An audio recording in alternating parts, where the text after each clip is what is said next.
Muy buenas tardes. Bueno, muchísimas gracias por participar en esta sesión con todos nosotros. También muchísimas gracias a nuestro ponente hoy, Daniel Lacalle. Un acto que presentamos y hemos organizado entre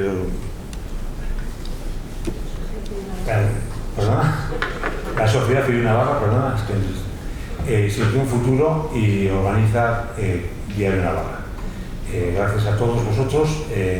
Sin más, deciros que Institución Futuro, como bien sabéis, es un ente privado independiente, de libre asignación, que lo que pretendemos es siempre diseñar y promover un mejor futuro para Navarra en cuanto al desarrollo económico, en que orientamos un poquito todas nuestras propuestas a que a las empresas y a las instituciones nos vaya cada vez mejor, ¿no?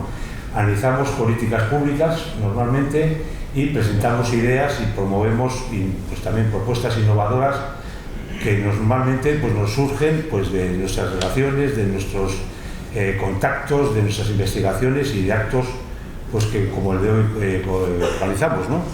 Aquí tenemos a Daniel Lacalle, también, que nos parece que es una persona que tenemos que oírle, que nos dirá cosas que tendremos que anotar y que a futuro, lógicamente, serán propuestas también, muchas de ellas seguramente por nuestra organización, para que el desarrollo de Navarra nos vaya bien. Como bien sabéis, defendemos un bienestar social que se base principalmente en el desarrollo de las empresas y del desarrollo económico para la riqueza de Navarra. La propiedad privada, una economía abierta, competitiva, sostenible, emprendedora, son palabras que normalmente defendemos en una administración que sea eficiente, no una administración como la que en este momento creemos que tenemos, una educación de calidad orientada a la empleabilidad. Creemos que la innovación va a ser clave, ¿no?, en el desarrollo de esta comunidad en todas las empresas, por eso creemos que hay que apoyarla, y una colaboración y cooperación como medida, un poquito que sea la forma de ir avanzando, ¿no?, con esta cooperación y cooperación. Bien. Sin más, luego el ponente tendrá una participación durante media hora, ¿no? Tendremos la oportunidad de hacer preguntas, no sé si hay por escrito, o sí, por escrito, mejor. Ana las cogerá un poquito, ¿no?, las filtraremos un poquito, y para que no sean, para ir uniéndolas, intentaremos contestar. Ponente a las 8:30 se pondrá un poco al final ya, está presentando el último libro que ha escrito, por si a alguno le puede interesar, estar ahí para firmarlo, y luego a las 9:15 tiene un taxi para volver a Madrid en el último avión de la noche, ¿no? Sin más, de la Sociedad Civil Navarra, Carlos Andreu, presentas, si no, un poquito tu sociedad y lo daría al ponente. Muy bien, muchas gracias, José, por tus palabras. También a Daniel por haber venido desde Madrid a estar con todos nosotros. Agradezco también a Eduardo López Dóriga, el presidente de Sociedad Civil Navarra, que me haya dejado sentarme hoy aquí. Yo soy uno de los vocales de la Junta, encargado del asunto económico, no de los dineros, sino del asunto económico. Dineros tenemos más bien pocos, aprovecho para invitar al que quiera ayudarnos a inscribirse también a la Sociedad Civil Navarra. Es una asociación abierta a todo el mundo, nos caracteriza la defensa de los valores constitucionales, que pensamos que nos han dado los mayores años de prosperidad a este país, y estamos comprometidos en esa defensa. Creemos en una Navarra tal y como la conocemos ahora, incluida con sus peculiaridades, incluida dentro de España y por supuesto dentro de Europa, ¿no? Para ello tenemos incluso interés en que estos valores se transmitan a través de la educación a todos nuestros hijos y a los nietos, y además, como no podía ser de otra manera, con un profundo y sentido respeto por todas las víctimas del terrorismo, que más en esta tierra tenemos que reconocer haber dejado su vida por defender nuestra libertad y esos valores constitucionales, ¿no? Cuando Eduardo me permitió permitió presentar la conferencia que vamos a tener esta tarde y presentar a Daniel, pensé cómo podía hacer esto en 1 minuto y medio que le voy a robar, ¿no? Y entonces me vino a la cabeza la palabra iluminación, ¿no? Si nosotros pensamos en la palabra iluminación, pensaríamos casi todos en 2 acepciones. Una que es la que tiene que ver con la luz, estas arañas de estilo Luis XVI iluminan bien, ¿vale? Alguno pensará, quizás más avanzado, en algo que tenga que ver con aprender. Daniel esta tarde nos va a iluminar sobre cosas que tengan que ver con la economía. Y quizás alguien más avanzado todavía podría pensar en algo más ascético, ¿no? Y pensar quizás en la iluminación del Espíritu Santo, ¿no? O sea, los apóstoles hablaron iluminados por el Espíritu Santo, ¿no? Como dice la carta de San Pedro, la carta de San Pedro. Pero hay una cuarta acepción de la palabra iluminación, que yo comparto con Daniel el oficio de subirse a un escenario y contar cosas, y que esta cuarta acepción de la palabra iluminación es posible que ustedes que están ahí abajo no la noten, pero los que estamos aquí sí que la notamos. Desde que apareció el teléfono móvil, cuando un ponente se le va a la cabeza, ya me entienden ustedes, se produce en el público una iluminación física de las caras, ¿vale? Y entonces uno saca su teléfono móvil y en vez de escuchar lo que está diciendo el ponente, se dedica a hacer otras cosas. Y eso ilumina la cara. Y eso, como los teléfonos desde aquí no los vemos, porque uno los tiene así escondidos, pero la cara sí. Yo les garantizo que esa cuarta acepción de la iluminación esta tarde no va a ocurrir, ¿de acuerdo? Porque Daniel nos va a conducir por el a veces complicado mundo de la macroeconomía de forma provocativa, de forma amena, de forma divertida, que nos va a hacer pensar y reflexionar mucho, ¿no? Por tanto, yo les garantizo que la única iluminación que vamos a tener va a ser la de las luces que magníficamente Víctor Sánchez, el director del hotel, nos ha propuesto esta tarde, y la iluminación del conocimiento que el bueno de Daniel nos va a ofrecer en medio minuto. Daniel nació hace 55 años en Madrid, es licenciado en Ciencias Económicas y doctor en Ciencias Económicas por la Universidad Autónoma. Además estudió un posgrado en el IES y un máster de Investigación Económica en la Universidad Católica de Valencia. Es profesor de Economía Global y de Finanzas en el Instituto de Empresa, y además profesionalmente se dedica a la gestión de fondos de inversión. Tuitero empedernido, yo por si alguno quiere aumentar su cuenta de 380 y no sé cuántos mil seguidores que tiene en este momento, tuitero empedernido, defiende sus ideas desde algunas atalayas mediáticas como El Confidencial, El Mundo, La Sexta o el Wall Street Journal, ¿no? Es autor de media docena de libros, entre los que destacan Nosotros los mercados, Viaje a la libertad económica, La madre de todas las batallas, Libertad o igualdad, o el último, que está a la venta ahí atrás, Haz crecer tu dinero. Además, Daniel está casado y es padre de 3 hijos. Nada más, Daniel, muchas gracias por las facilidades que nos has puesto para venir a Pamplona. Gracias por venir. Ilumínanos. Muchísimas gracias, muchas gracias a todos, muchas gracias a Institución Futuro y a la Sociedad Civil Navarra y al Diario de Navarra, y muchas gracias también a este maravilloso hotel que nos acoge y a su director, que ha tenido la amabilidad de darnos este servicio tan espectacular. Vosotros escucharéis con mucha regularidad el concepto en los medios de comunicación, ¿no? De esto de todos los problemas del mundo son problemas del neoliberalismo, ¿verdad? ¿No? ¿Qué es el neoliberalismo? Nada. Neoliberalismo no existe, ¿eh? No existe nada que sea el neoliberalismo. ¿A qué se le llama neoliberalismo? Neoliberalismo se le llama a todas las políticas que llevan a cabo los gobiernos socialdemócratas que no funcionan, ¿eh? ¿Y para qué? Para pedir todavía más intervención. Decía el economista Alberto Mingardi, italiano, que neoliberalismo es lo poco que hay y lo mucho que falta.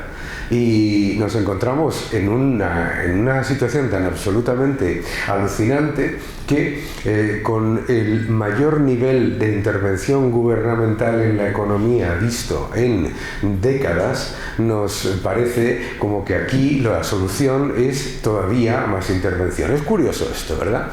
Porque pensad una cosa que pasa, que en el mundo económico todo el mundo entiende que, claro, pues hay un descontento generalizado con los políticos porque los políticos no gestionan adecuadamente los fondos públicos, despilfarran, no llevan a cabo los proyectos que prometen, incumplen sus promesas, etcétera, etcétera.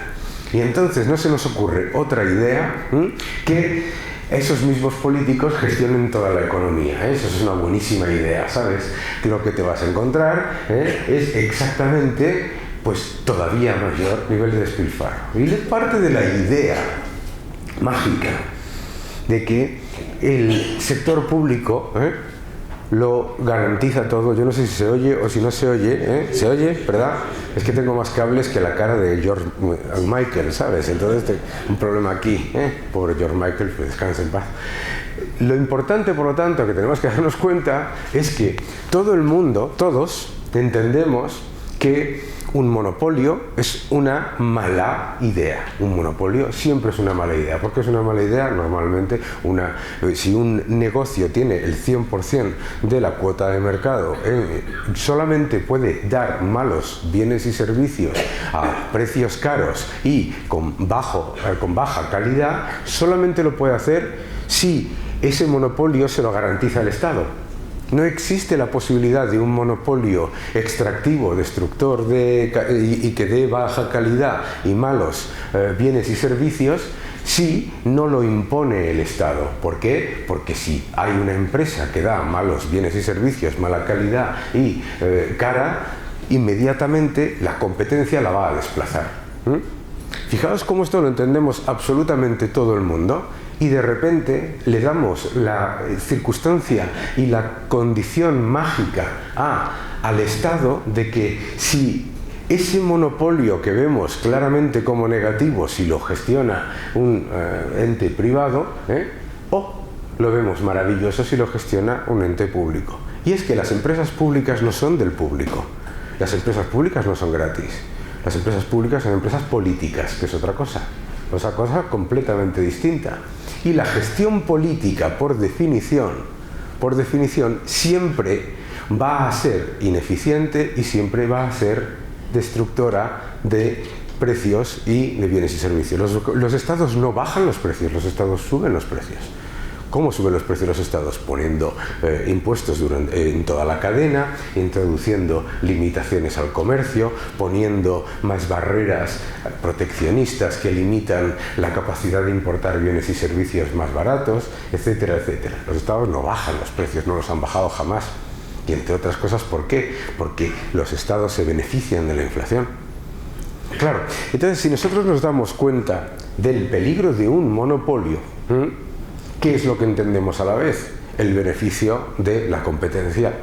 El progreso solo existe en competencia y la innovación solo existe en destrucción creativa y en un proceso en el que los que generan mayor valor añadido, mejores bienes y servicios, ganan más dinero y ofrecen mejores bienes y servicios y más baratos a la población, y los que no lo consiguen, de eso se va generando otras oportunidades.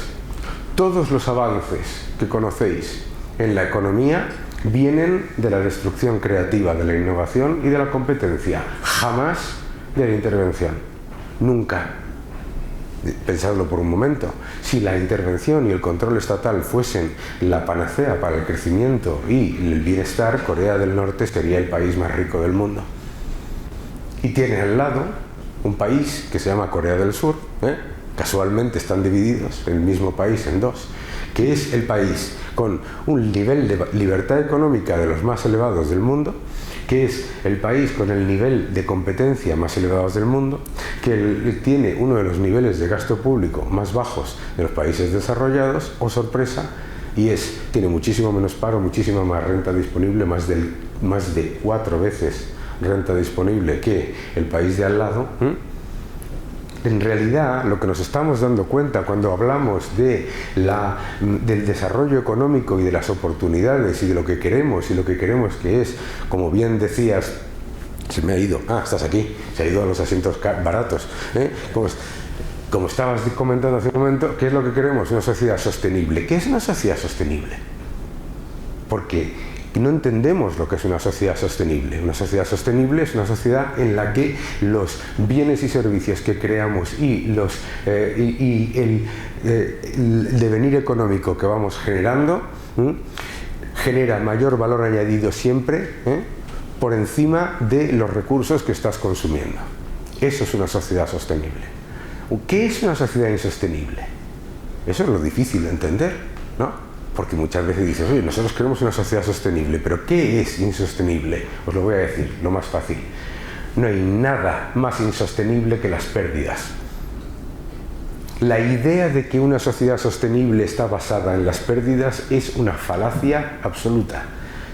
La única manera de hacer una sociedad sostenible es una sociedad basada en el beneficio económico. ¿Por qué el beneficio económico es sostenible y las pérdidas son insostenibles? Porque ¿quién paga las pérdidas? Todos. No existe el concepto de gratis. No existe el concepto de gratis. No hay ningún bien o servicio de los que disfrutáis que sea gratis. Todos se pagan. Y cuantas más pérdidas hay, ¿qué es lo que está ocurriendo cuando hay pérdidas en un sistema? Se está destruyendo capital. Todos escucharéis, sobre todo en los medios de comunicación, hay que repartir la riqueza, ¿vale? ¿Y qué es la riqueza? No lo sabemos, ¿no? Mucha gente está imaginando, los que tenéis, como veo aquí hay gente muy joven, no vais a saber lo que voy a decir ahora, pero los que sois más mayores os acordáis de los dibujos animados del tío Gilito que nadaba en monedas en un fuerte. Y la gente se cree que la riqueza es eso, que la riqueza está en un sitio y llega alguien y dice 5 para ti, 5 para ti, 5 para ti, 5 para ti. La riqueza no es eso. El capital o se crea o se destruye, no se puede hacer otra cosa. El capital jamás es estático, nunca. Tú no puedes decirle voy a quitar su dinero a Jeff Bezos, el dueño de Amazon, ¿no? Le voy a quitar su dinero y lo voy a repartir entre la gente. ¿De dónde viene el dinero de Jeff Bezos? ¿Dónde está el dinero de Jeff Bezos? ¿En acciones de qué? De Amazon. Si se las quitamos, ¿qué valen las acciones de Amazon? 0. ¿Por qué? Porque el valor de una cosa solo existe si tiene una posibilidad de comprarse después por parte de alguien. Porque si yo tengo algo, el valor de algo solo es riqueza si alguien posteriormente lo puede comprar. No existe el concepto de la riqueza estática y no existe el concepto de la riqueza que puedas redistribuir y simplemente generar un nivel 0 de redistribución absoluta. Es imposible. La creación de dinero nunca es neutral, jamás. Y claro, lo que nos están intentando decir como sostenible y como equitativo no es la igualdad, sino la desigualdad por adhesión política, que es otra cosa distinta. ¿Qué problema hay en la desigualdad? Si a ti te va bien, yo estaré contento, y además si a ti te va bien y veo que te va bien porque has hecho tu trabajo y has hecho las cosas bien, etcétera, yo intentaré copiarte. Eso se llama desigualdad mímica. La desigualdad mímica es el progreso. Ahora, si a ti te va bien y te quitan lo que ganas, ¿qué hago yo? No me esfuerzo ni muerto, ¿verdad? Todavía peor, si a ti te va mal, ¿yo qué voy a copiar? ¿O qué voy a intentar emular? Nada. Es decir, lo que nos estamos dando cuenta todo el tiempo es que nos están intentando contar una película inexistente de ciencia ficción, ¿no? ¿Quién ha visto Star Wars? ¿Nadie? Madre mía. Nadie ha visto Star Wars. Bueno, pues se la voy a contar yo. Star Wars empieza en el espacio con una nave que explota y se cae. Es decir, dos idioteces que no pueden pasar en el espacio, ¿de acuerdo? Porque no hay oxígeno, ¿no? Se cae. Lo que nos están contando es que las naves en el espacio explotan y se caen, que la riqueza es un pastel que se reparte y que el que genera la riqueza es el que la destruye en destrucción de capital. El capital o se destruye o se crea, ninguna otra cosa, no existe otra cosa.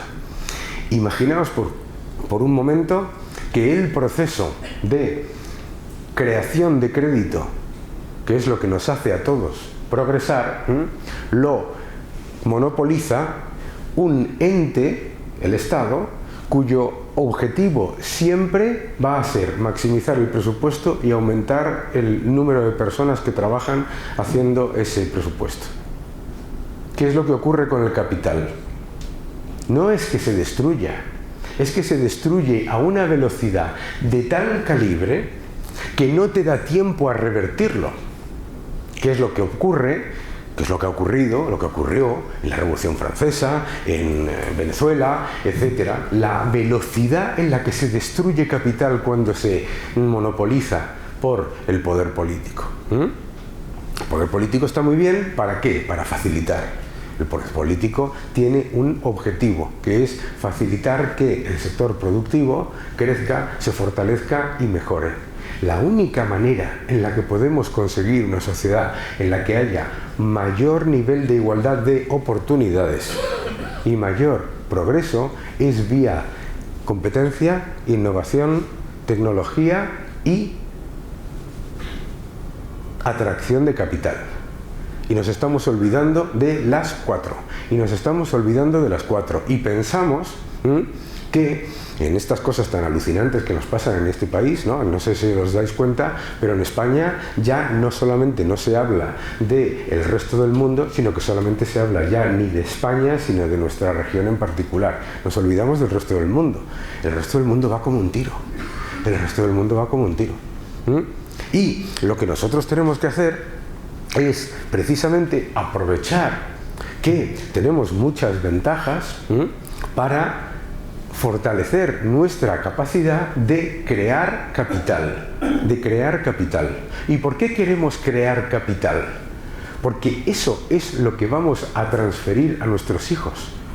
Si nosotros lo que hacemos es crear deuda, lo que estamos transfiriendo a nuestros hijos es destrucción de capital. Como cuando tú le transfieres a tus hijos mucha mayor deuda, eso no tiene absolutamente nada de social, porque siempre las deudas se pagan. Las deudas siempre se pagan o con mayor inflación, o con mayores impuestos, o con mayores recortes, o las tres a la vez. Siempre. La cuestión es, por lo tanto, no transferir a nuestros hijos o a nuestros nietos el coste y el peso de nuestros excesos.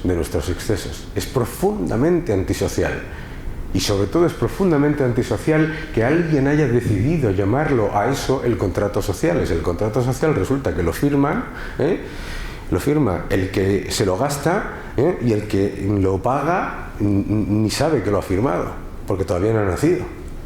Esto es un factor absolutamente esencial de entender cómo las sociedades nacen, crecen, progresan y decaen.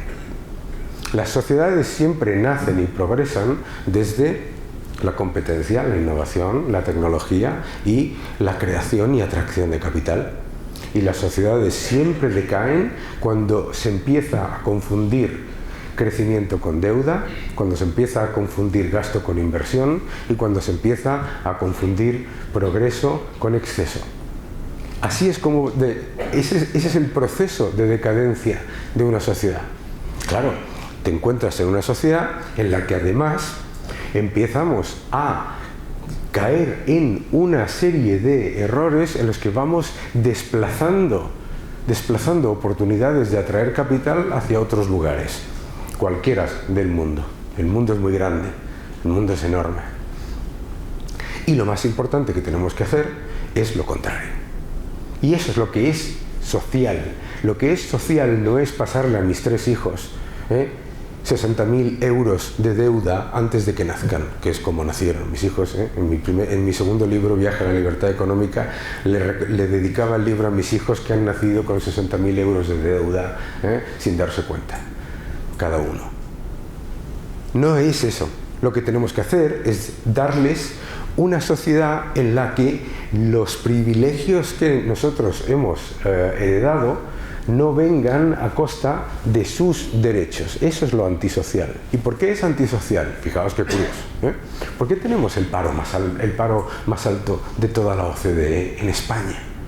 ¿Qué es lo que tiene España para que sea la tasa de paro más alta de toda la Unión Europea? Y no por 1 punto o 2 puntos, que es más del doble. ¿Por qué tenemos la tasa de paro juvenil más alta de toda la Unión Europea y de la OCDE y no pasa nada? Porque es profundamente antisocial pasarle el coste de nuestros privilegios vía hacer muchísimo más caro contratar a los jóvenes, y decirles que es que se les trata mal por el liberalismo o por el capitalismo. Y qué curioso esto del capitalismo, ¿verdad? Escucharéis todos, es que todos los problemas son del capitalismo, ¿no? Bien, supongamos que todos los problemas son del capitalismo y que la solución, obviamente, es el anticapitalismo, ¿vale? ¿Qué es el anticapitalismo? ¿Quién me lo dice? Nadie. ¿Y sabéis por qué? Porque el capitalismo, lo sabemos todo lo que es la cooperación y la interacción entre distintos entes privados que incorporan una cantidad de capital para generar un proceso de creación de crédito que beneficia subsecuentemente al resto de los ciudadanos. ¿Pero qué es el anticapitalismo? Nadie lo sabe. ¿Y por qué no sabéis por qué nadie lo sabe? Porque el anticapitalismo es el capitalismo con el dinero de los demás. El anticapitalismo es ser capitalista total, pero que me lo pagues tú. Es ser capitalista total, pero que lo pagues tú. No hay nada en el anticapitalismo que no sea capitalista. ¿Qué es? Gastar mucho más. ¿Con qué? Con el dinero de los demás. Endeudarse mucho más. ¿Con qué? Con el dinero de los demás. Tomar muchísimo más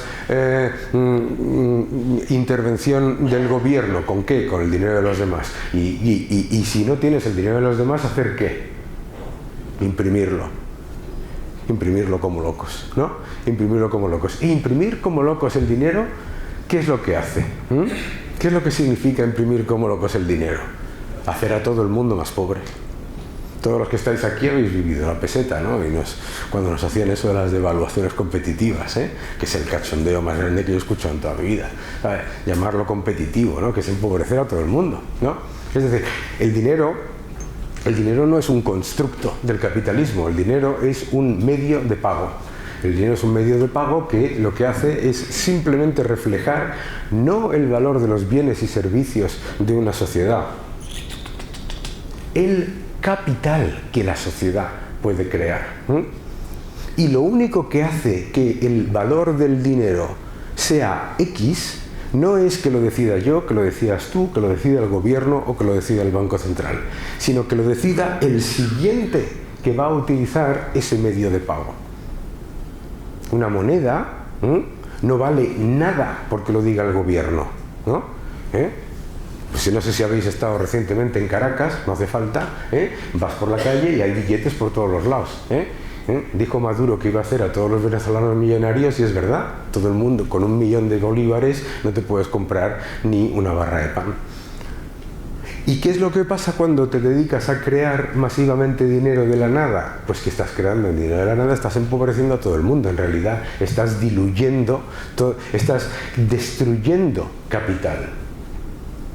Porque el dinero es una nota de crédito, es una nota de crédito.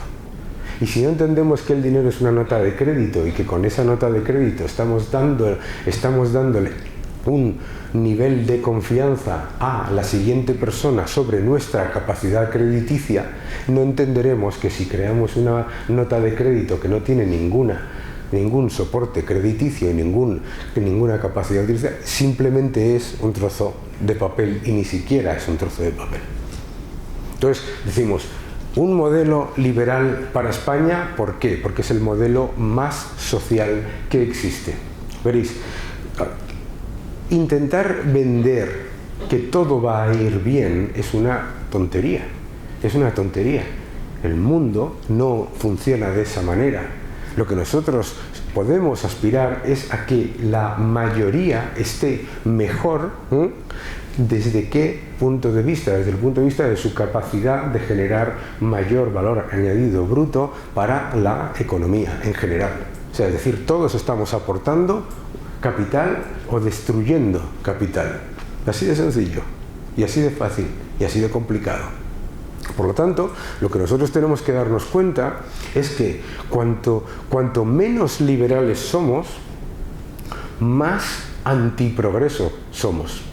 Pensad qué es ser antiliberal. Empezamos, ¿no? Primero, estar en contra de la propiedad privada, ¿no? O poner en peligro la propiedad privada. ¿Y por qué es importante la propiedad privada para una sociedad, para que una sociedad progrese? Porque si no existe la propiedad privada, no existe el capital que la sustente. No tiene ningún valor. ¿Cuánto vale un piso en Pyongyang? No es que no valga nada, es que tiene valor negativo porque cuesta gestionarlo. ¿Por qué es importante, por lo tanto, no solamente defender la propiedad privada, sino porque la propiedad privada es la esencia de la libertad del individuo? No existe otra forma de garantizar que el individuo perciba que la riqueza que tiene es suya. No hay otra. Segundo, porque sin propiedad privada no hay servicios públicos. Porque sin propiedad privada no hay servicios públicos, no los hay nunca. No existe ningún país que haya eliminado la propiedad privada en lo que los servicios públicos no se hayan destruido. Y es muy sencillo. Creación de capital, destrucción de capital. Tú destruyes el capital privado y destruyes el capital público. Y destruyes el capital público. Y la capacidad del sector público de tomar crédito. ¿Por qué toma crédito el sector público? ¿Cómo puede endeudarse el sector público? Gracias a los ingresos, a los bienes y servicios y al ahorro actual y futuro ¿de qué? Del sector privado. De nada más. En el momento en el que destruyes la propiedad privada, destruyes los servicios públicos. Es inmediato. Además es inmediato y sobre todo la velocidad. Me gustaría que dieseis una vuelta por los países en los que se ha hecho para que vieseis la velocidad astronómica a la que se destruye el capital público cuando se destruye el capital privado. Esa es la primera razón, la propiedad privada. Por eso somos mucho más liberales de lo que creemos. Fíjate si somos liberales en este país, que todo el mundo dice que es anticapitalista hasta que le toca la lotería. Muy importante la propiedad privada. Segundo, ¿por qué es muy importante también? Atracción de capital. Porque nosotros somos el 1% del Producto Interior Bruto del mundo. El que se piense que España puede ofrecer los bienes y servicios que ofrece el sector público y los que disfrutamos todos y cada uno cada día, todo esto, con autarquía tiene un problema de memoria y tiene un problema de matemáticas. Tiene un problema de memoria porque España ha vivido la autarquía y la autarquía generó miseria absoluta en este país. Claro, porque no existe el concepto de la independencia de la producción de todo en ningún sitio. No existe ninguna capacidad de ninguna sociedad de ser 100% independiente por un constructo geográfico y político que es la frontera, ¿no? Nada más que una decisión política, no tiene nada que ver. Yo me imagino que si viniese un ovni y mirase el mundo y dijese que esta gente se separa aquí en regiones y en países y dice que este es distinto al otro, dirán, estos tontos, deben ser todos tontos, ¿no? Propiedad privada y cooperación mundial. No existe, por otro lado, no existen las sociedades 100% ni estatales ni nada. Si vas a Cuba, ¿de qué depende Cuba? De las remesas que le mandan los que se han ido de Cuba hacia el país. ¿De qué vive Cuba? De las subvenciones de los países que les sostienen políticamente. ¿De qué vive Corea del Norte? De que les subvencione China. Es decir, no es un país independiente, es un país más dependiente. Propiedad privada, cooperación internacional, atracción de capital. Somos el 1% del Producto Interior Bruto del mundo. El que se crea que los salarios en España van a crecer, el empleo va a crecer y la prosperidad de los jóvenes y de los mayores se va a mantener con los bienes y servicios que creamos en España, vamos, que se puede pasar todo el día haciendo los cálculos, no llegas ni de lejos, no llegas de lejos. Cooperación internacional también significa el hecho de que haya confianza a la hora, efectivamente, de tomar deuda, ¿vale? Un país toma deuda, ¿y por qué toma deuda un país? ¿Y quién la compra? ¿Y el que la compra por qué? ¿Qué es para el que la compra? Un activo. La única razón por qué la deuda de un país es sostenible es porque el que la compra percibe que es un activo. Para nosotros es una deuda, para el que lo compra es un activo.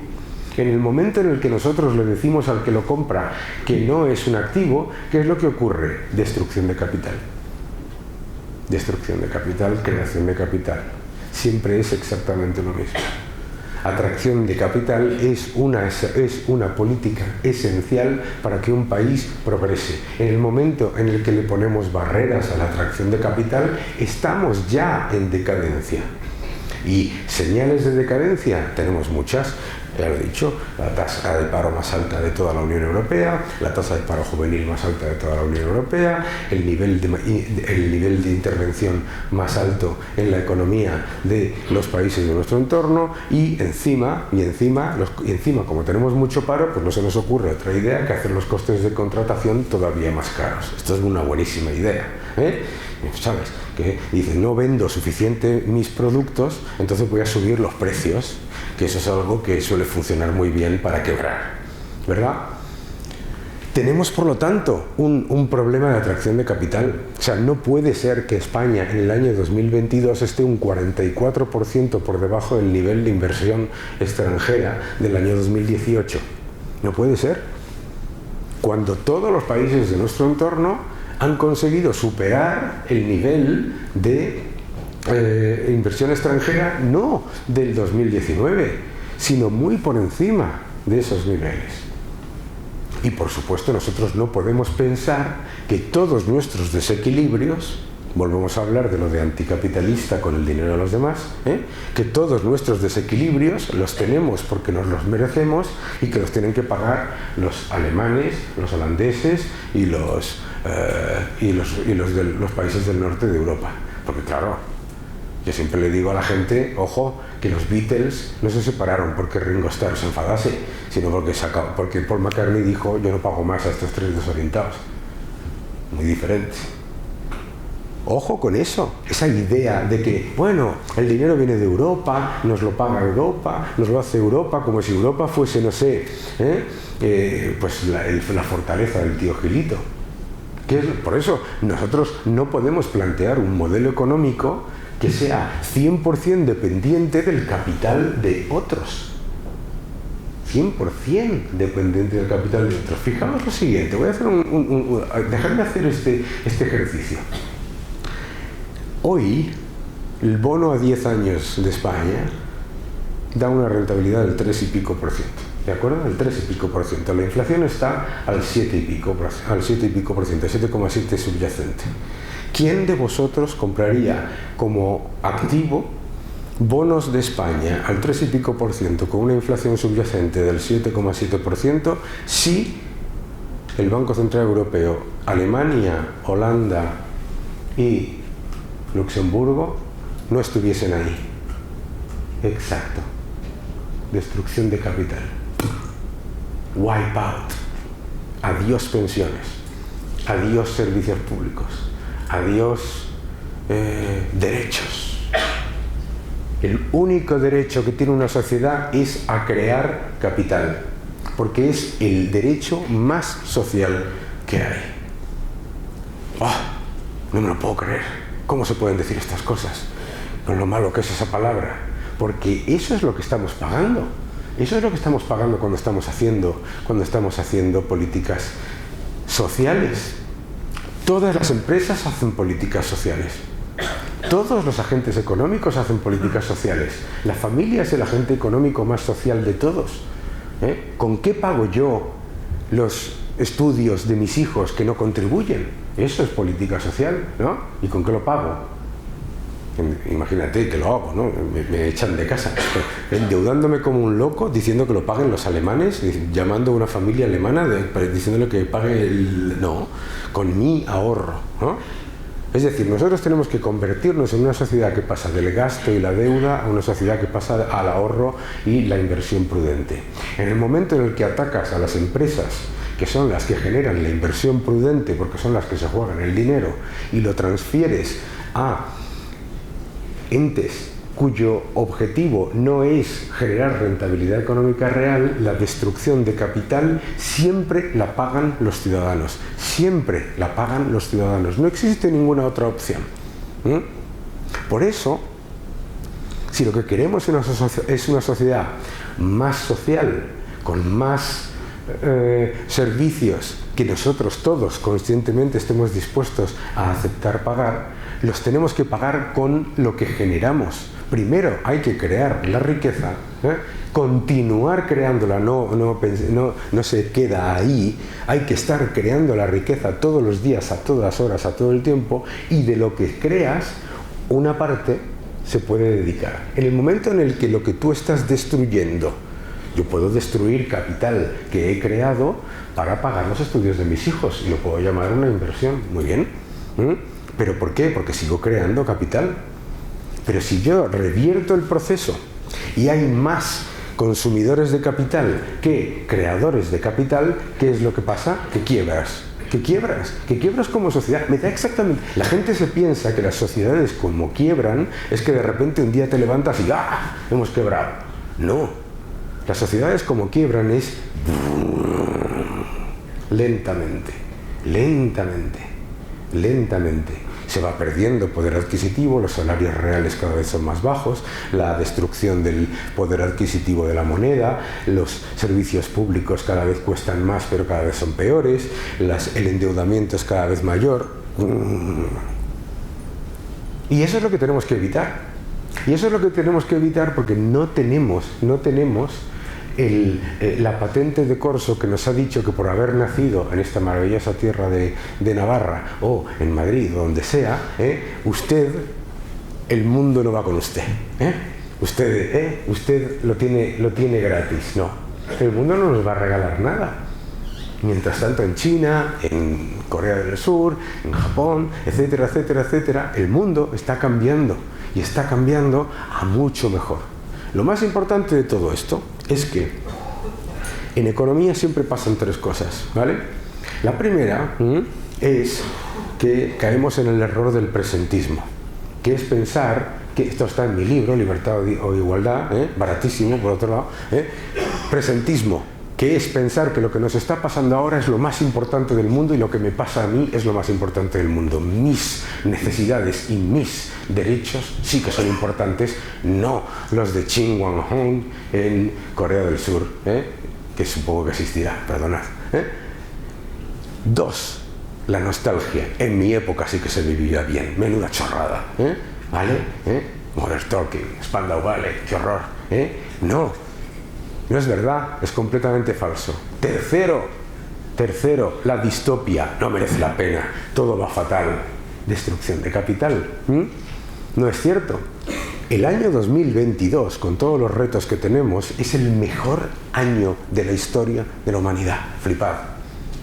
El mejor año de la historia de la humanidad. Nunca en la historia, comparado con el año 2022, ha habido menos pobreza en el mundo, más acceso a educación, más acceso a agua potable, más acceso a bienes y servicios sanitarios en todo el mundo, a la educación.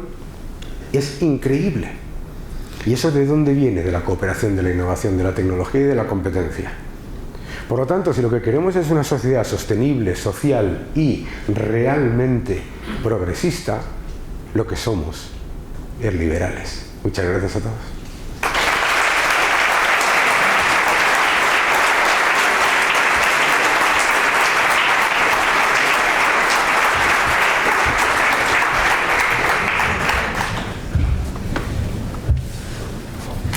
Muy bien. Muchas gracias, Daniel. Bueno, yo creo que tenemos todavía un buen rato para preguntas. Antes de que paséis algunas, no sé si tenéis por ahí. Yo quería hacerte una que hemos estado comentando antes, esta mañana, comiendo, un poco por la actualidad que es, ¿no? O sea, nosotros también desde Historia y Futuro defendemos, pues efectivamente, el apoyo a las empresas que realmente son las que crean los empleos y la riqueza, ¿no? Y a través de ello, pues lógicamente, pues hay un servicio público y hay unos servicios sociales que podemos dar a nuestros ciudadanos, ¿no? Y bueno, pues para apoyar a estas empresas y pues lógicamente también nos preocupa mucho pues lo que es la atracción, que has dicho tú, ¿no? La atracción del capital, la atracción para que nos ayude a este desarrollo, ¿no? Y nos desayunamos pues ayer pues con una noticia pues que ya no es que haya empresas que vengan a España, sino que hay empresas españolas que cambian su domicilio fiscal, ¿no? Y entonces, bueno, hoy hemos visto pues a todos los gobiernos, bueno, el gobierno que tenemos, ¿no? En primera persona y por parte de muchos ministerios, pues criticando la postura de esta empresa, pues porque lo ha hecho, pues calculando los ahorros fiscales, ¿no? Creo que hay mucho más detrás de todo esto, ¿no? Cuéntanos un poquito tu opinión y cuál es tu punto de vista y qué es lo que se debería hacer, ¿no? Por parte del gobierno a futuro, ¿no? Bueno, la mejor manera de que las empresas no se vayan es no echarlas, creo que es muy sencillo, ¿no? O sea, estamos viviendo una época en la que vemos una actitud por parte de muchos gobernantes que es muy parecida a cómo se comportan los maltratadores, ¿no? Que le dicen a sus parejas, tú sin mí no puedes, tú eres un inútil, no vales, no tienes nada, etcétera, etcétera, etcétera, y después, cuando cierran la puerta y se van, dicen, ¿por qué me dejas? ¿No? Pues te dejo porque me maltratas, ¿no? ¿Por qué tenemos que maltratar a las empresas? Porque estamos en un país en el que en el gobierno se dicen salvajadas como que las empresas son, y cito, bueno, es que las cosas que se han dicho han sido brutalidades, ¿no? ¿Por qué tienes que entrar en esa dialéctica, ¿no? Y claro, pues el mundo es muy grande. El mundo es muy grande y a mí no solamente me preocupa que se vaya Ferrovial, que obviamente es un síntoma, a mí lo que me preocupa es que hoy en los datos del paro hay 10.000 empresas menos cotizando en España que hace un mes y que hay 67.000 empresas menos en España que antes de la pandemia. Y eso debía ser noticia de titulares diarios. Porque menos empresas significa menos inversión, significa menos crecimiento, significa menos empleo y significa menos oportunidades, pero sobre todo significa que las empresas están decidiendo cerrar la puerta antes que continuar su actividad en un país en el que cuando pierdes dinero te dicen que eres insolidario, cuando ganas dinero te dicen que eres un ladrón y cuando pagas impuestos te dicen que tienes que pagar muchos más, ¿no? En el que los destructores de capital siempre llaman insolidarios a los creadores de capital, en el que es curioso que en este país se le llame insolidario al que contribuye y que el que le llame insolidario es el que gasta. Y son cosas que son absolutamente alucinantes. El sector público no existe sin el sector privado. El sector público de ningún país, el sector público de Corea del Norte no existe sin el sector privado chino.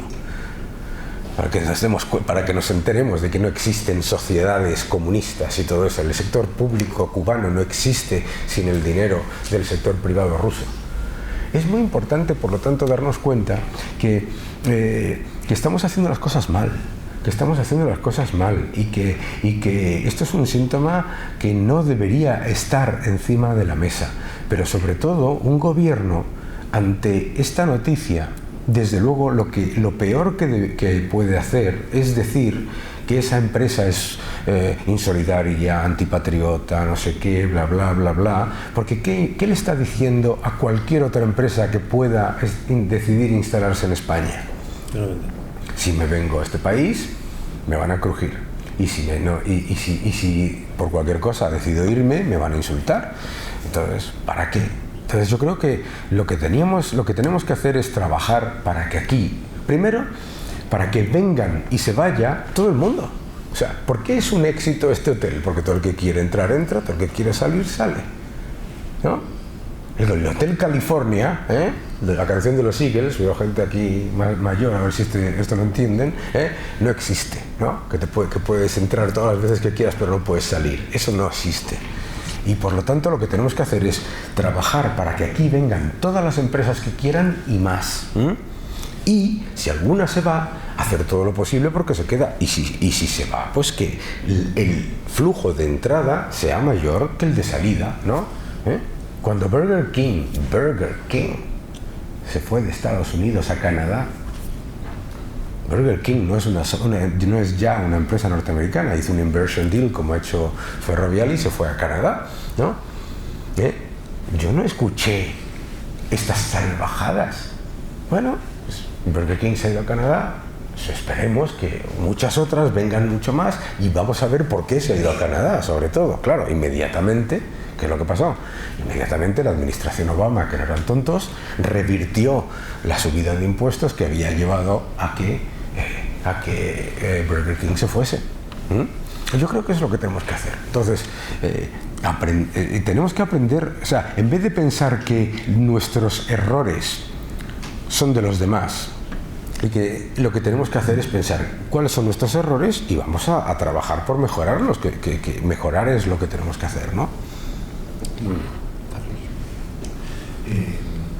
Daniel, hace 3 semanas creo que era, me parece que hace 3 semanas Institución Futuro publicaba en uno de estos gráficos de la semana que publica que Navarra era por aterrizarlo un poco aquí a Navarra, ¿no?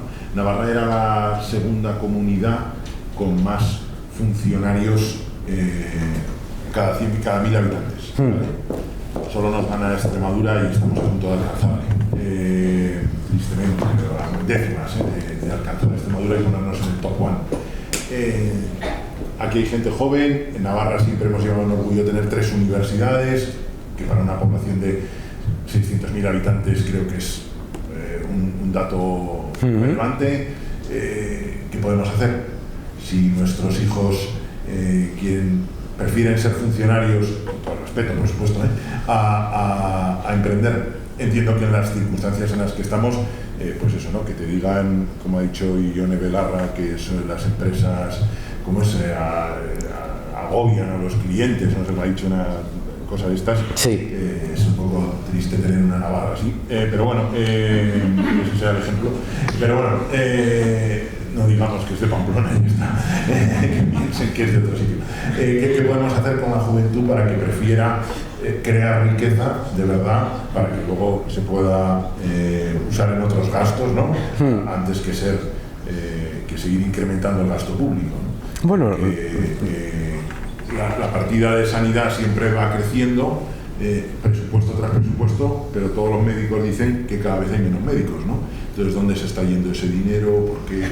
Háblanos un poco de esto, sobre todo a la gente joven. Muchas cosas, ¿no? Muchas cosas muy, muy interesantes. A ver, lo primero que nosotros tenemos que entender es que cuando todo el mundo quiere vivir del sector público, el sector público vive del sector privado.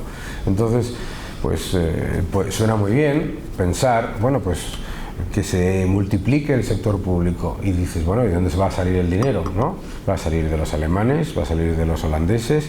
Claro, no es sencillo. Lo más importante, sobre todo, para mí lo más importante es que los ciudadanos que trabajan en el sector público, los funcionarios de carrera, deberían estar alarmados de esa esclerosis que se está generando y de esa enorme inflación en el sector público. ¿Por qué? Porque está poniendo en peligro sus puestos de trabajo y sus salarios. Porque los excesos actuales luego son los recortes del futuro. Entonces, las personas que trabajan en el sector público y que hacen una labor que es perfectamente válida y que nosotros todos valoramos, deberían ser los primeros que deberían estar aterrados ante el desfile de puestos completa y absolutamente inútiles que van pasando delante de sus narices. O sea, si yo trabajo en una empresa que está al borde de la quiebra, ¿vale? Y empiezo a ver pasar gente entrando por la puerta y sentándose en sillas y poniéndose y digo, aquí hay algo que va mal. ¿Y por qué digo que hay algo que va mal? Porque veo que la empresa está al borde de la quiebra, aquí no entra nada más que gente, y ¿qué es lo que sufro, lo que voy a ver yo? Que el que va detrás, que voy yo detrás, que mi puesto de trabajo está en peligro. Entonces, a mí lo que me parece peligroso o alucinante es que los propios trabajadores del sector público no se den cuenta de que esa esclerosis del sector público es un ataque a los trabajadores del sector público. O sea, que la razón por la que ese médico cobra menos en la sanidad pública es porque hay 36.000 millones adicionales en 2 años de gasto político completamente innecesario. Claro, ¿sabes? Cuando estos señores salen ahí, yo con tal, bueno, todo el mundo, cada uno que se manifieste o que haga lo que le da gana, pero ¿por qué no salen con una pancarta diciendo, en vez de gastar 5.000 millones en Agenda 2030, reduzcan los desequilibrios del sector público? O sea, la idea de que los desequilibrios del sector público no tienen impacto y que siempre va a haber un cajero automático, que es el sector privado, del que tú puedes tirar eternamente, eso es tal ridiculez, ¿sabes? Entonces, yo tengo algún familiar que trabaja en el sector público, que es profundamente liberal. ¿Por qué? Porque precisamente lo que quiere es que su puesto de trabajo y que el puesto de trabajo de las personas que realmente están ofreciendo un servicio sea sostenible. Y estamos haciéndolo insostenible. Y esa gente que dice que defiende la sanidad y la educación y a la vez está apoyando el aumento masivo del gasto político en 36.000 millones, que además defiende que se gasten 5.000 millones al año en Agenda 2030, que se gasten 10.000 millones al año en transición ecológica, que se gasten 5.000 millones al año en asuntos económicos y que además se gasten otros 1.000 y pico millones al año en presidencia e igualdad, esos están poniendo en peligro los servicios públicos. Los que están en contra de la sanidad pública y los que están en contra de la educación pública y los que están en contra de las pensiones son los que se creen que la chequera del gasto público es eterna. Y no lo es. Y lo estamos viendo constantemente. Para empezar, porque aprovechándose de la inflación y recaudando 9.000 millones más en el IRPF de todos nosotros, por no deflactar los impuestos, este gobierno va a dejar las cuentas públicas con 45.000 millones anuales de déficit, crezcas o no crezcas. Déficit estructural, el que se genera, pase lo que pase. ¿Qué es eso?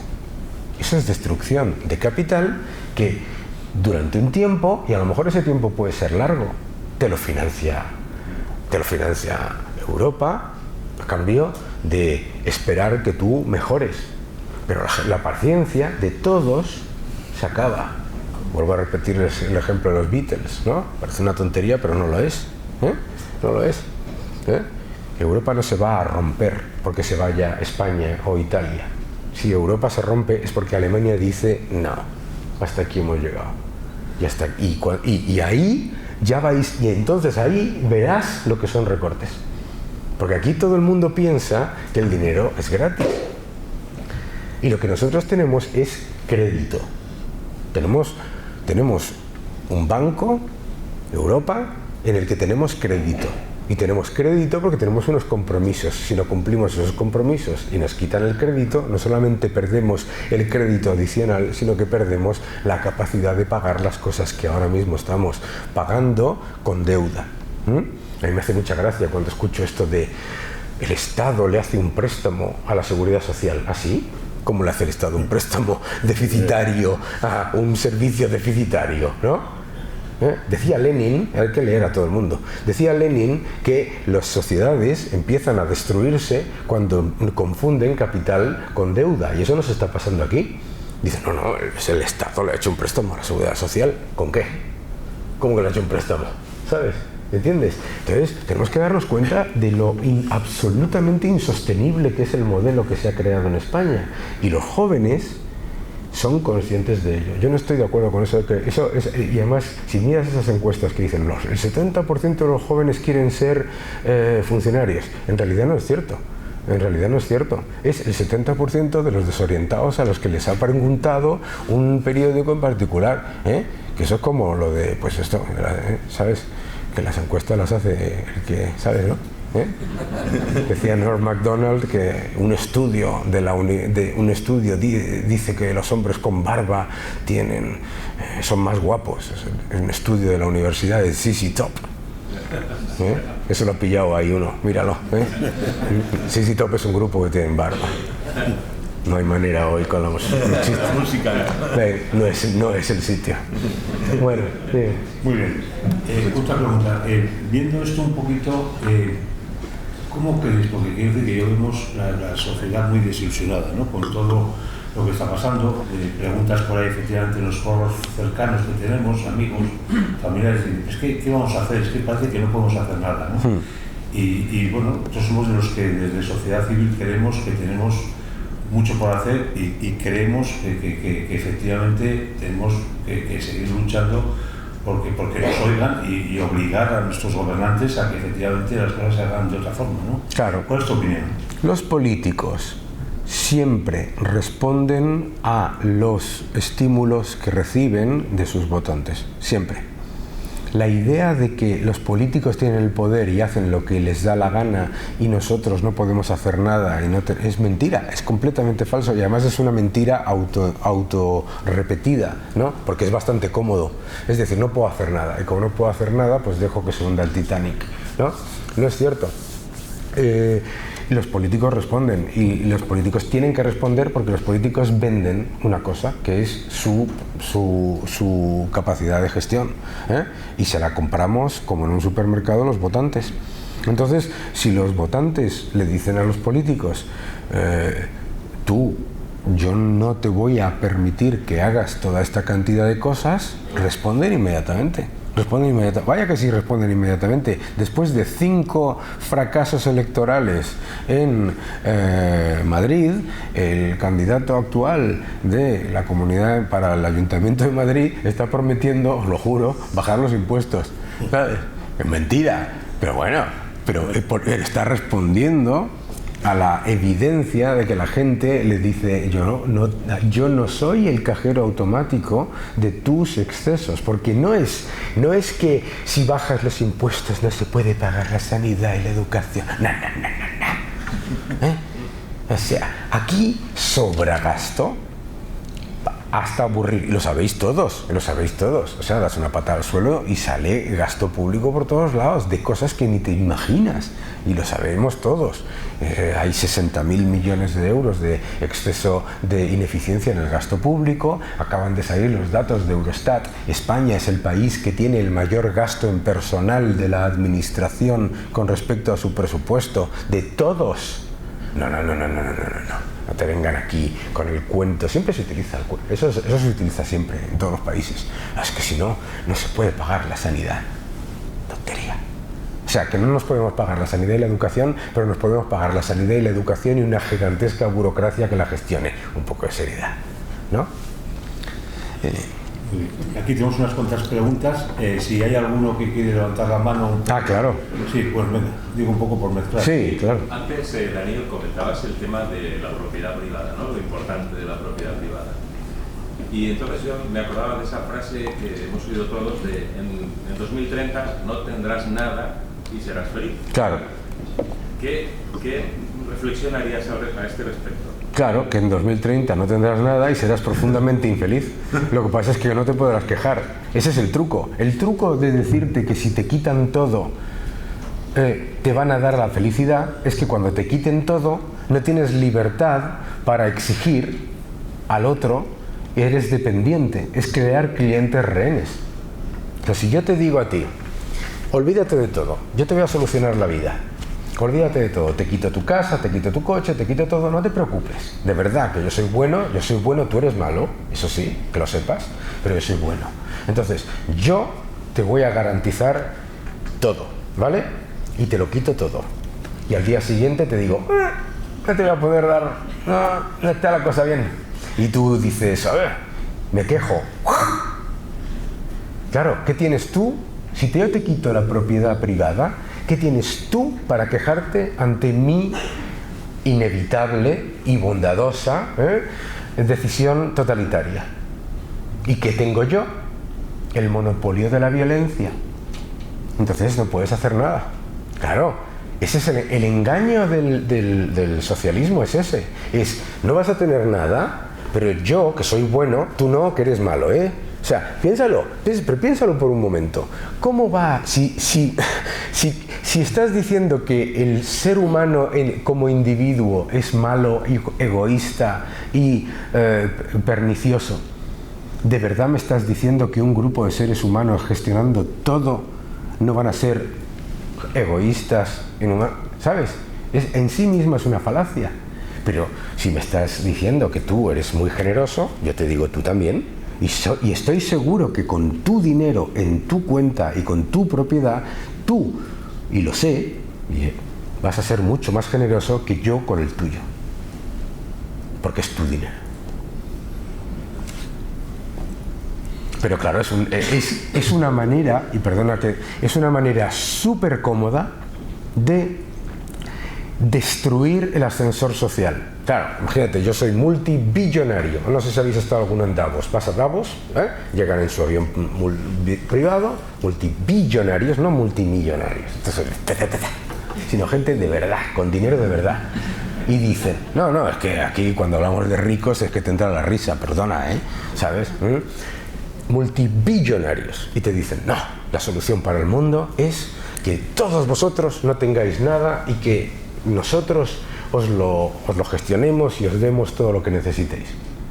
¿Qué estoy haciendo? La imposibilidad de que ninguno de vosotros compita conmigo. Es decir, perpetuar mi poder y hacerlo absoluto. Claro. ¿Entiendes? Por eso es tan importante que la propiedad y la riqueza esté cuanto más cerca, pero tocando al que la ha generado. ¿Sabes? Cuanto más lejos está, la probabilidad... Vamos, incluso yo, que tengo muy buena intención y que soy muy buena persona y que os tengo mucho cariño a todos, si os quito vuestro dinero a todos vosotros y digo yo os lo gestiono, y os quedáis sin nada, no te quiero ni contar cómo voy a vivir y no te quiero ni contar cómo vais a vivir. Bueno, una pregunta que nos han pasado, podéis escribir si queréis, esta es sencilla o rápida, por lo menos porque seguro que la tienes interiorizada, ¿no? Si fueras candidato al gobierno central y ganaras las próximas elecciones, ¿cuáles serían las tres primeras medidas que tomarías, además? Claro, bueno, pues fácil así decirlo, ¿no? Pero yo creo que lo primero que hay que hacer es un plan serio.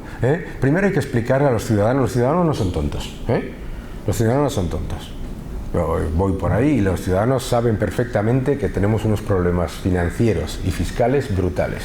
Entonces, lo primero, darles un diagnóstico serio y decirles, vamos a ver, aquí esto no es jauja, aquí tenemos un problema financiero muy importante, que es este, y vamos a solucionarlo. Y vamos a solucionarlo de una manera en la que sea justa.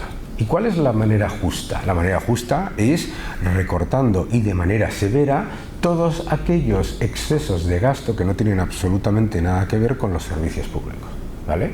Yo os acabo de dar, ojo, no sé si habéis hecho la suma, os acabo de dar 35.000 millones, de un déficit anual de 45.000, ¿vale? O sea, que no te creas que es tan... es que es muy difícil recortar. Esto no te lo dicen siempre, esto siempre te lo dice el que lo gasta. Es muy difícil recortar esto, recortar es súper difícil, claro, porque no lo quieres hacer. Eso es lo primero que hay que hacer, ¿vale? Lo segundo que hay que hacer es, hay que hacer una política de desahogar la economía de trabas burocráticas y administrativas, ¿no? Les comentaba en la comida que el otro día estuve en una comunidad autónoma en la que se vanagloriaban de que habían reducido el periodo para recibir una licencia de una empresa de 5 a 3 años. ¡Años! Hemos hecho una mejora de las trabas administrativas. Digo, no, lo que esto es un infierno absoluto, ¿sabes? ¿Tú sabes lo que son 3 años de coste de capital para una empresa? No, claro. Entonces, eso es lo segundo que hay que hacer. Y lo tercero que hay que hacer es, una vez conseguido eso, lo que hay que hacer es una reducción generalizada de los costes fiscales de creación de empleo y de inversión, que son muy altos. O sea, ¿cómo puede España tener el paro más alto de toda la Unión Europea y los costes de contratación más caros de los países líderes de nuestro entorno? ¿Estamos locos? O sea, ¿cómo te puede costar un sueldo de 1.000 euros netos casi 2.000? Claro, a mí me pasó eso en la televisión, ¿no? Me sacaron a una señora encantadora que dijo, ¿cómo me explica usted cómo puedo vivir con 600 euros? Y le pregunté, ¿brutos o netos? Y me dijo, ¿qué? Y le dije, ¿brutos o netos?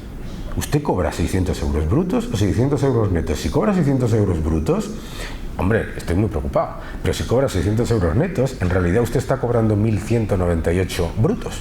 Así que las quejas, a vuestra a vuestra amiga. Claro.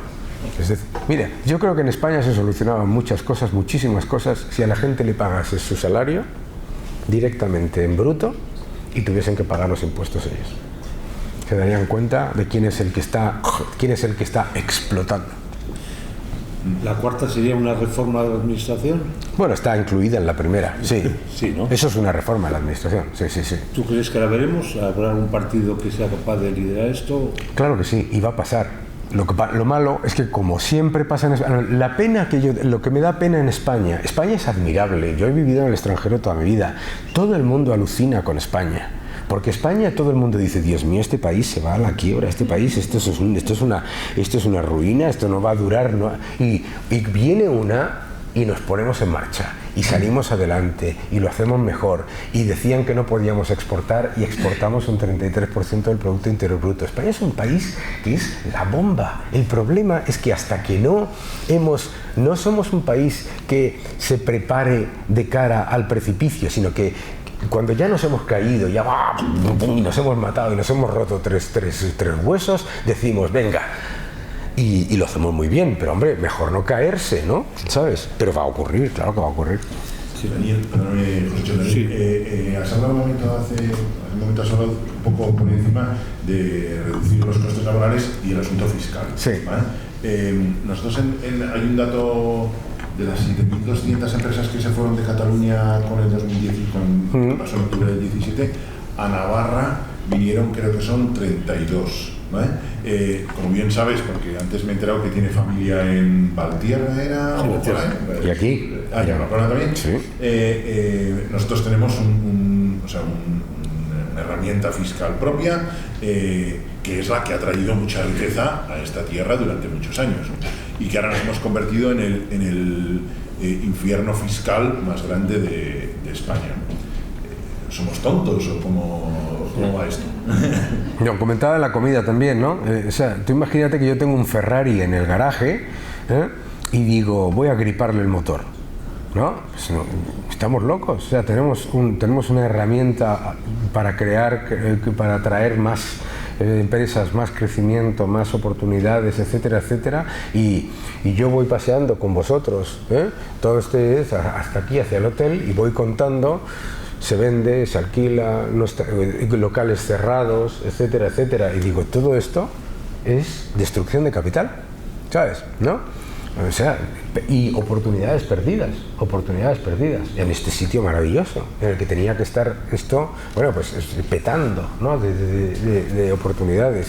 Entonces yo creo que esa es una herramienta completa y absolutamente bueno, pues claramente, no solamente, no desaprovechada, sino puesta al servicio de lo contrario. Claro.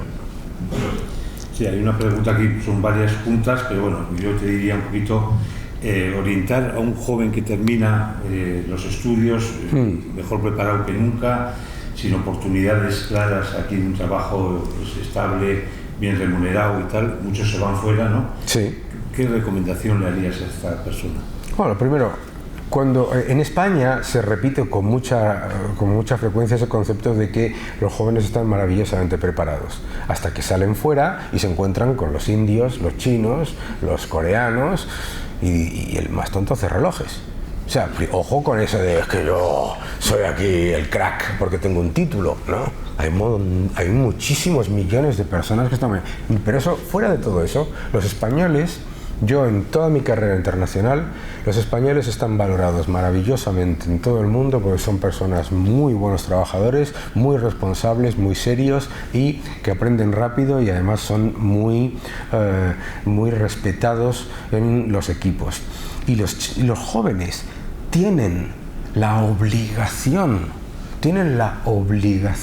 de buscar las oportunidades donde las hay. Si yo hubiese tenido en el año 91, cuando salí de la carrera, las oportunidades que tienen los chavales hoy para salir fuera, buscar oportunidades, aprender, equivocarse, montones de vosotros, os veo ahí a los que estáis en los asientos baratos, montones de vosotros os están diciendo que tenéis que saber ya lo que vais a hacer dentro de 30 años y lo que vais a hacer. No, tenéis que equivocaros, aprender de los errores, tomar riesgo, saber que tu novia o tu novio o tu novie de ahora no va a ser tu novio, tu novia o tu novie de dentro de 3 años.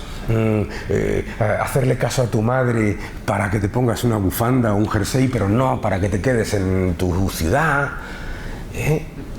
Hacerle menos caso a tus padres y más caso al mundo. Está el mundo ahí fuera, chicos. Y no pasa nada, y no pasa nada. Esta idea de es que nuestros jóvenes se nos están yendo fuera. Todos los jóvenes de Noruega se van fuera. ¿Dónde van a irse? Claro, ¿dónde van a ir? ¿Tú te imaginas a alguien en Noruega diciendo nuestros jóvenes se están yendo de Dinamarca? Imagínate que son todavía menos. Se están yendo los jóvenes de Dinamarca. Vamos, como no se vayan, claro. Y luego vuelves y luego tal. O sea, el mundo. Dejad de pensar en el constructo falso, que es un constructo político de una frontera, ¿no? No tiene ningún sentido, ¿no? Hay que salir, equivocarse, hacer... Entonces, y tienen la obligación, y os voy a decir por qué tenéis la obligación, porque tenéis un privilegio que es el de vivir en una sociedad privilegiada.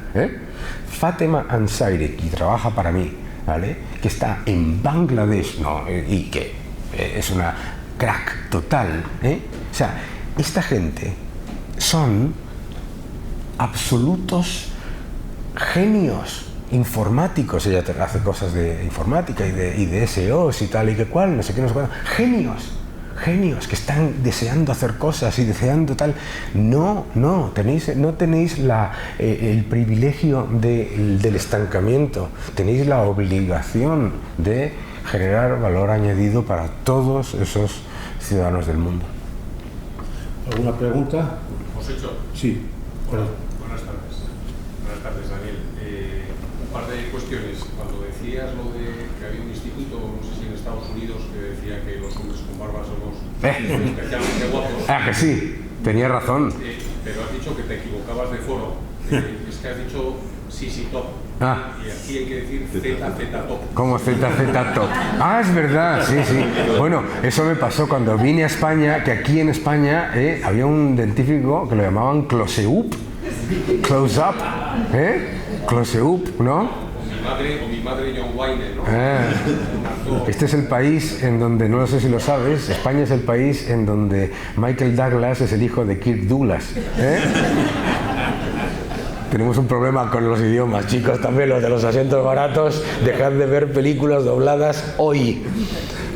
Si veis una película coreana, en coreano. Si veis una película rusa, en ruso. Si veis una película finlandesa, en finlandés. Jamás veáis películas dobladas. No vais a aprender idiomas nunca. Bueno, perdón. La otra cuestión también es que, tengo un amigo que me defiende una cuestión y entonces me gustaría saber qué piensas tú al respecto. Es arquitecto, cerca de la jubilación y le vinieron muy mal dadas con la destrucción de capital de 2007-2008, ¿no? Entonces él viene a defender un concepto que te he oído a ti decir y que me ha extrañado cuando hablabas de capital público y capital privado, ¿no? Él defiende que no existe el capital público, es decir, que solo existe, todo es capital privado. Sí. De alguna manera lo he entendido así. Sí. No, sí existe el capital público. Ojo, lo que es verdad es que el capital público se crea vía el capital privado, eso sí, ¿vale? Pero sí existe capital público. O sea, tú ahora mismo, vamos, de aquí del hotel a la estación, hemos pasado por yo no sé cuántos, he flipado, me lo iban diciendo ellos, de edificios públicos, esos... Yo flipo con eso de este país, con la burbuja inmobiliaria de los edificios públicos. Pero eso es capital público, ¿de acuerdo? Pero, ojo, ¿por qué es capital público? La razón es porque existe el capital privado, ¿sabes? Es decir, el capital privado existe sin el capital público, pero el capital público no existe sin el capital privado. O sea, el sector público no se puede autovender el edificio que tiene ahí, ese que hemos pasado, ese de los 11 pisos que todavía estoy flipando, ¿sabes? A menos que se lo venda, que tenga la posibilidad, y por eso tiene valor, de vendérselo al sector privado, ¿sabes? Esa es la cosa. Pero vamos, sí, sí hay una titularidad de una parte de capital, pero sí, o sea, en realidad tiene razón, pero bueno, por ser un poquito más detallado. Daniel, perdón un segundito. En Navarra tenemos ahora un poco el honor, bueno, son cifras que conocemos muchos, de ser récord nacional, más o menos a la par que Euskadi, de absentismo laboral. Eso es buenísimo. Bueno, a mí me llama mucho la atención, yo no sé si creo que es un problema europeo, creo que hay que tiene unas raíces sociológicas importantes. No sé, ¿qué nos pasa? Pero el absentismo laboral, ¿qué nos pasa? Sí. Bueno, nos pasa fundamentalmente que veo que no se despide a nadie. Tú estás en cualquier país nórdico, que tanto que se habla de los nórdicos, y trabajas en el sector público y haces ese nivel de absentismo laboral y se te despide. Y se te despide fulminantemente, ¿de acuerdo? Pero fulminantemente. Pero vamos, desde luego hay una legislación extremadamente laxa con el absentismo en España, en general, ¿vale? Que no tiene ningún sentido. Porque si lo piensas, el absentismo laboral no deja de ser profundamente antisocial, porque lo que tú estás haciendo es pasarle tu trabajo al de al lado, ¿no? ¿Sabes? No. Aquí hay una pregunta, luego te paso. Una pregunta que dice, bueno, nosotros también de Estudio en Futuro siempre lanzamos el reto de que las empresas deben crecer, cada vez ser mayores, entendemos que sean más y más competitivas, se abrirán más fácil al exterior, hay que decir que queremos que el desarrollo sea mejor, ¿no? Pero sin embargo vemos que en España se favorece poquísimo, ¿no?, el crecimiento de las empresas, ¿no? En España tenemos un problema de crecimiento empresarial. España es un país, siempre se dice que España es un país de pymes. España no es un país de pymes, es un país de microempresas. Una microempresa es un señor o una señora o un señor con un teléfono y un maletín. Y tenemos un problema muy importante de crecimiento empresarial. Tenemos muy pocas empresas grandes y nuestras empresas grandes son muy pequeñas a nivel mundial, y tenemos un problema de tamaño clarísimo y de desincentivo al crecimiento empresarial. Hay muchos desincentivos en los que las empresas que le van muy bien dicen hasta aquí he llegado, porque como crezca más voy a empezar a recibir visitas de gente a la que no había visto en toda mi vida, poniendo the castle. Una pregunta. No, mi pregunta era a ver si habiendo gente como usted, Pellar, Vidal, los gobiernos eligen a los más tontos o es que cuando llegan al gobierno cambia. Y a la institución le quería preguntar si el gobierno le hace mucho caso. Bueno, lo primero que debemos entender, y vuelvo al tema y me gustaría incidir sobre este tema, es que los políticos reaccionan a los estímulos de los ciudadanos. El poder de los ciudadanos es mucho mayor del que creemos, ¿eh? Y esto es muy importante, por eso hay que seguir dando la batalla, ¿de acuerdo? Pero la razón... Decía Dale Doughton que la burocracia es un animal que se da luz a sí mismo y luego exige baja por maternidad. Y tú piensas lo siguiente, tú imagínate que tú eres el presidente del gobierno, ¿de acuerdo? Y llamas a dos economistas, dos. Uno, esto lo contaba Javier Milei, buen amigo mío, dos economistas. Y le dices, ¿qué tengo yo que hacer? Y entonces me preguntas a mí, y yo te digo, lo que tienes que hacer es retirarte. Te tienes que retirar un poco, tienes que dejar respirar a las empresas, dejar respirar a las familias, reducir los impuestos, ser más eficiente en el gasto, priorizar, reducir la deuda y fortalecer la capacidad de la economía de atraer inversión y capital. ¿De acuerdo? Vale. Y entonces le preguntas al de al lado, imaginemos Juan. ¿Vale? Juan, ¿y tú qué piensas? Tú, y te dice lo siguiente, a ti, tú que eres el presidente, tú eres Dios. El Estado puede endeudarse todo lo que quiera y no pasa absolutamente nada porque le puedes subir los impuestos a los ciudadanos siempre que quieras y entonces no va a haber el más mínimo problema. Segundo, el Estado además tiene el monopolio de la violencia y puede obligar a las empresas a que se queden o penalizarlas si se van. El Estado además tiene la capacidad de aumentar su deuda eternamente y no repagarla. Así que tú puedes hacer todo lo que quieras, cuando quieras y como quieras, y cuanto más lo hagas, más débiles serán las empresas y más débiles serán los ciudadanos y más te deberán. ¿A quién contratas? Exacto, lo siento, no hace falta que me contestes. ¿A Juan?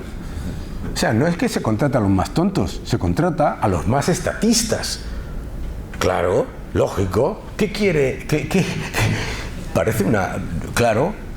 ¿Qué quiere el monarca absoluto? ¿Qué quiere el rey que iba desnudo con el manto de armiño inexistente? Que le venga alguien y le diga que qué bonito el manto, aunque vaya desnudo, ¿no? Eso es lo que pasa, ¿sabes? Y por eso cuando dice, no, es que el gobierno ha elegido, esto es bueno, fantástico, el gobierno ha elegido un grupo de expertos que va a hacer un informe sobre lo que ha decidido, que casualmente los expertos acuerdan unánimemente que el gobierno tiene razón. Peligro, ¿no? ¿Sabes? Sí. En cuanto a la pregunta que me decías a mí, bueno, yo creo que Institución Futuro es un ente, como he dicho, privado, no recibimos ninguna subvención de nadie, o sea, nos mantenemos con las cuotas de nuestros socios y todos los socios, que en este momento ya somos 80 miembros, pues defendemos un poco la independencia, ¿no? Y por tanto, pues decimos lo que realmente pensamos, ¿no? Y el mayor conocimiento que tenemos pues es el conocimiento de nuestros propios socios, ¿no? Entonces es una lluvia fina, continuamente solamente opinamos, ¿no? de temas de desarrollo económico, todo lo que tiene que ver, lo que es formación, lo que es temas tributarios, todo lo que es desarrollo, ¿no?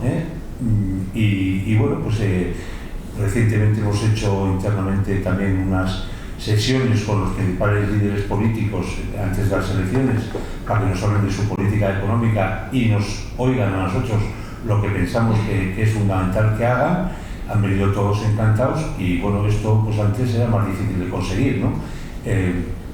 Seguramente pues nos hará el caso en lo que podamos, pero yo soy también de la opinión de que no damos por perdida esta batalla, ¿no? La vamos incrementando el número de socios y nuestra labor es seguir insistiendo y lógicamente protestar y lógicamente pues poner un poquito contra la pared en algunos momentos cuando salen las cosas que entendemos que son mejorables, ¿no? Sí, nosotros también te digo que desde Sociedad Civil Navarra hemos estado, bueno, nos llaman periódicamente las fuerzas políticas constitucionales, claro, para escuchar nuestras propuestas, algunas, sin ir más lejos, la plaza que tenemos aquí detrás, bueno, ahora estoy desubicado, ¿no? Pero aquí detrás La antigua de Baluarte se llama ahora Plaza de la Constitución, porque lo quiso el alcalde ante una petición de Sociedad Civil Navarra.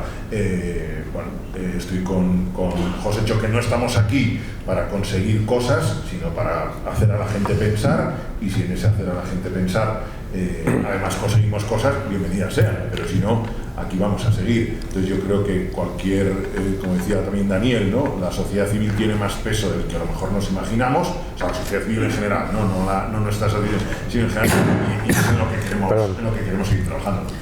Sí, y luego claramente, pues bueno, cuanto más seamos, lógicamente, pues a más sociedad representamos, más caso nos harán, ¿no? Y ese es nuestro objetivo número uno. Quiere decir que si somos 4 personas, pues nos harán menos caso que si somos 400, ¿no? Y bueno, la idea es que todas las partes, ¿no? O sea, todas las áreas de la sociedad, personas jóvenes, mayores, de un sector, de otro, que tenga conocimiento y que tenga, pues que participe en sus propuestas e ideas, y que podamos proponer lo mejor para Navarra, ¿no?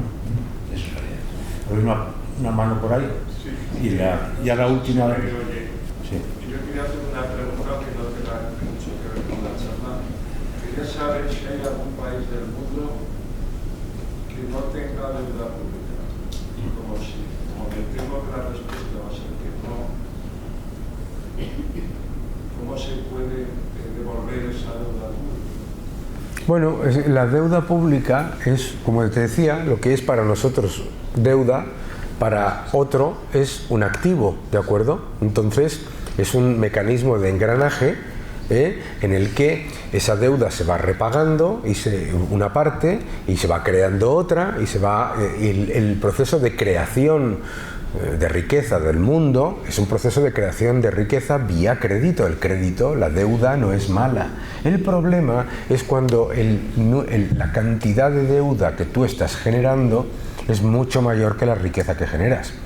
Entonces, nadie tiene ningún problema. Estados Unidos tiene una deuda y nadie tiene ningún problema con la deuda de Estados Unidos, y todo el mundo considera ese activo como un activo valioso, porque sabe, uno, que la paga, y dos, que la riqueza que va generando ese país es muy grande, ¿verdad? El problema es cuando tu deuda supera en mucho tu generación de riqueza, y entonces ya no pasa de ser un activo a algo que la gente no quiere, ¿de acuerdo? O sea, si tú tienes una empresa y te emites un bono, digo yo, esta empresa es muy buena y yo voy a comprar ese bono porque creo que me va a devolver esa deuda, y además que luego tomará otra deuda para hacer otras inversiones, y siempre va a tener una cierta cantidad de deuda.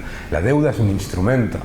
El problema es cuando tú reviertes el instrumento. O sea, los instrumentos, pues este vaso es buenísimo para llenarlo de agua y beber un poco de ella, pero si cojo este vaso y te lo tiro a la cabeza, es un instrumento malísimo, ¿no? Mi pregunta es para afinarla un poco, es si hay capacidad para financiar toda la deuda. Claro. Sí, claro. O sea, si lo pones en global, el mundo, cada unidad de deuda que hay es una unidad de ahorro, ¿de acuerdo? O sea, está soportada por el ahorro global, ¿no? ¿De acuerdo? Y nosotros, por ejemplo, tenemos una deuda del 100 y pico % sobre PIB, y sin embargo, pues un país africano, pues a lo mejor tiene una deuda del 20, que es nada, ¿sabes? O del 10, ¿no? Pero todo eso, en global, cada unidad de deuda es una unidad de ahorro, ¿de acuerdo? Entonces está bien. Ahora, ¿cuál es el problema? Cuando individualmente cada uno de nosotros, es decir, en el mundo, igual que en el mundo financiero, todo el mundo está tomando deuda, las empresas están tomando deuda, etcétera, etcétera. Algunas quiebran, ¿de acuerdo? ¿Y por qué quiebran algunas y otras no? Porque su capacidad de generar confianza en esa forma, en esa capacidad de repagar, se mantiene, ¿de acuerdo? Muy bien. Oye, pues ya un aplauso para Daniel. Gracias a todos. Gracias.